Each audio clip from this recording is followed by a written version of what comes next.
When suitable, I really like to use what for training. I love clicker training to modify and support behaviour change. The amygdala is responsible for emotional responses. So when we hear a sharp sound or see a bright light, it reaches the amygdala first before reaching the prefrontal cortex. So paired with food, it becomes a secondary reinforcer. So what that means is your food is your primary reinforcer, and so then the clicker becomes really amazing too. So one of the reasons I like to use the clicker is because if you're anything like me, you talk a lot. And when we're working and we're discussing body language and behaviour with clients or yourself, we tend to forget how much verbal communication we have. So that means you don't need to stop what you're doing to then help the dog. You can do that simultaneously.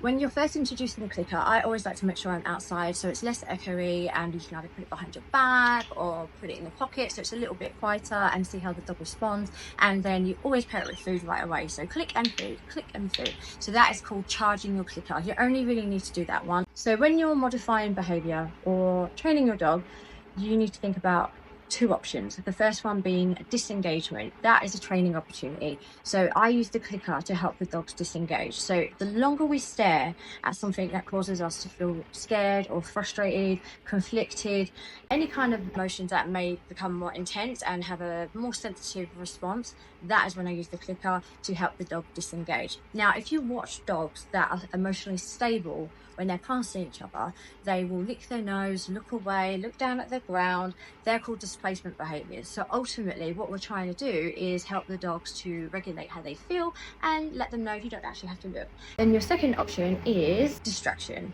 It's not a good training opportunity. Your dog's not going to cope. It's not going to go well. Let's distract them. That is when you would move your dog away. So you're walking down the street, you see a dog come out in front of you, walking away.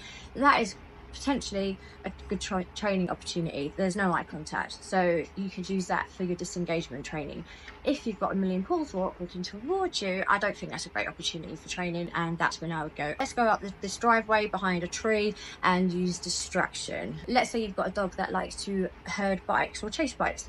You could have yourself set up somewhere where the bikes are going across you, not towards you or up behind you, and as soon as your dog notices the bike, click and feed away from the trigger. So make sure that your distance is coming into consideration. If you're too close, your dog will not be able to disengage and will not be able to take food.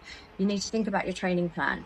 So you need to think about your distance, your reinforcer, the dog understands the clicker, you understand when to help your dog disengage. So a recap, your disengagement is a training opportunity. You use your clicker to help your dog disengage, you reinforce them, and then over time what happens is your dog notices a trigger and then will disengage to you. Gradually decrease your distance depending on what the trigger is.